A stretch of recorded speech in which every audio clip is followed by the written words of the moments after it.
some group participation. We're going to begin by singing a song. And it's a song you all know. And we'll have Tim and the choir sing it through one time, and then we'll all sing it together. Tim, hit it.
There's a lot of work to do.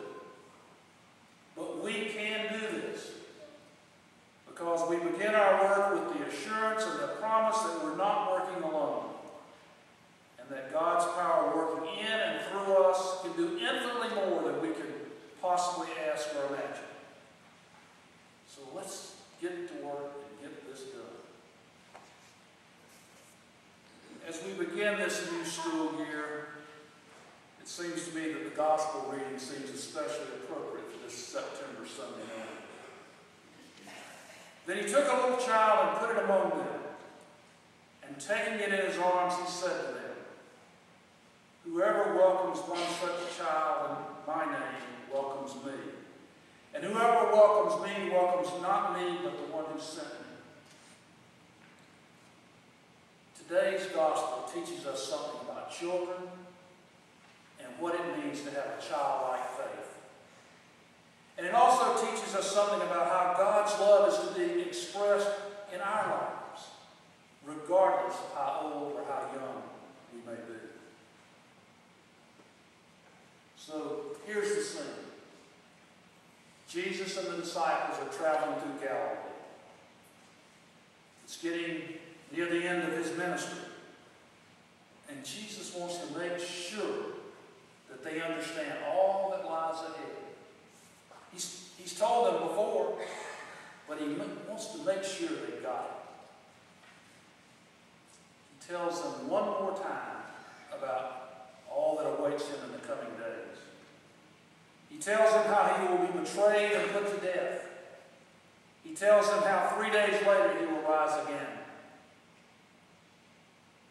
But they still don't get it. They don't understand what he's saying. They were too embarrassed to ask him to explain. I think anyone who's been a parent knows exactly what Jesus must have been feeling that day. Remember the time that you were trying to have that serious talk with your child? You were trying to tell them something really important, or you were trying to teach them something that they needed to hear and to learn. And as you talk to them, all you see are blank looks on their faces. And you know they don't have a clue about what you're talking about. That's sort of the reaction that Jesus was getting from his disciples that day. I'm surprised Jesus didn't just shake his head and give that frustrated parental response. What part of this don't you understand? But Jesus, of course, didn't do that. Like all good teachers, if students don't understand what he's trying to teach them, he'll try a different approach. So Jesus sees a small child, and he reaches down and scoops up the youngster into his strong arms and places her on his lap. And then he says to the disciples, let's try this one more time. Let me explain the kingdom in this way, through the image of a small child. What possibly can we, mature, intelligent adults, learn from a little child about what it means to be a follower of Jesus?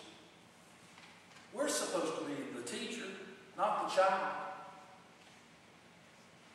Are there some characteristics of childhood that might help us on our journey to Christian discipleship? Well, how about vulnerability?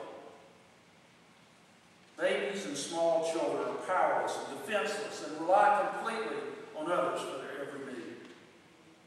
They rely on someone for their food, for their clothing, for their shelter.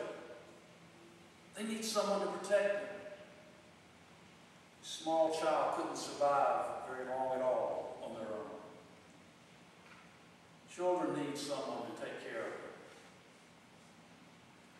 And isn't that the way it is with us? We think we're so secure and self-sufficient.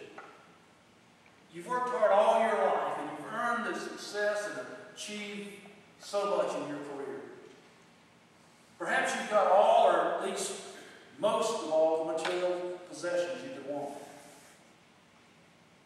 You've even got a little nest egg, a little something extra in the bank for that rainy day or for retirement. We think we are in complete control of our lives. We feel healthy and wealthy, and goodness knows we feel wise. But there's a little childlike vulnerability in all of us. And I'm not talking about the inevitable problems of life, the things like aging and sickness and death, things we all will face at some point. I'm talking about the vulnerability when we realize that we don't have all the answers. The vulnerability of realizing that the things that are of ultimate importance aren't the things that we acquire by our own efforts, and by our own abilities. But they're the things that come to us only as precious gifts from God.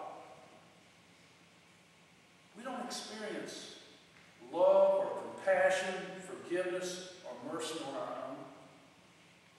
Those are gifts of God that we only begin to experience when we acknowledge our childlike vulnerability and our complete and utter dependence on the giver of those gifts. We only begin to mature as Christians as we become more childlike in our faith. Julia Ann, our 2.5-year-old granddaughter, is a non-stop, 24-hour, 7 days a week bundle of energy. She's constantly on the go, getting into all kinds of things, some of which she shouldn't be getting into, and which drives her parents a little bit crazy.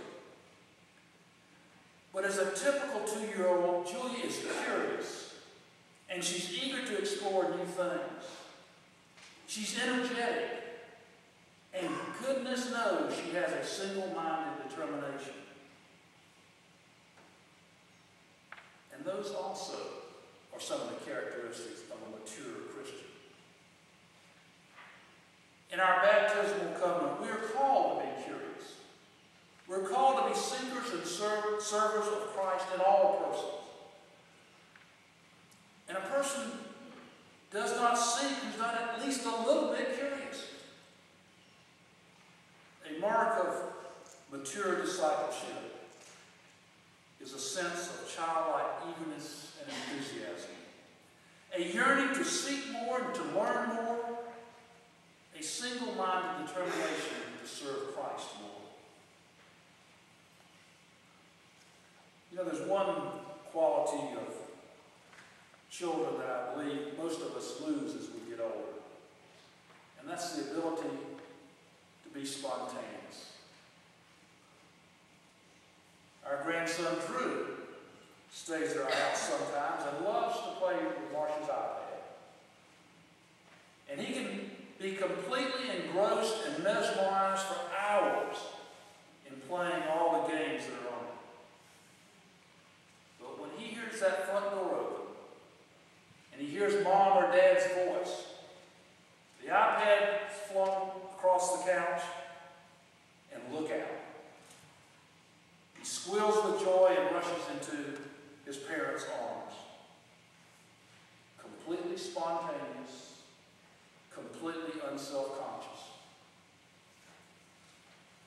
But as we get older, we lose that spontaneity. Every detail must be planned and organized. We run our lives as if it was a corporation, as if we must have a mission statement, a vision statement, a policy and procedure manual, and a business plan just to make it through the day.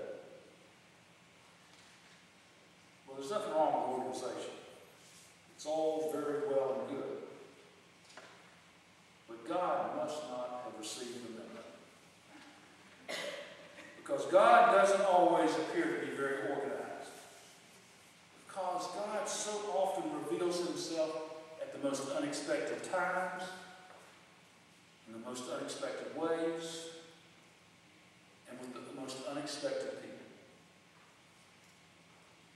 We have to have the eyes and the ears, and most importantly, we have to have the heart to recognize those opportunities and then to respond to them with spontaneity and joy. Julia has another characteristic that, while it has caused her parents to age prematurely, I believe is also a mark of mature Christian discipleship. Julia simply knows no fear. She will try anything. She will jump recklessly into the swimming pool, although she can barely swim. Her mother found her one day perched on top of a tall dresser in the bedroom. And how she got up there remains a mystery. Julia is not afraid to try new things.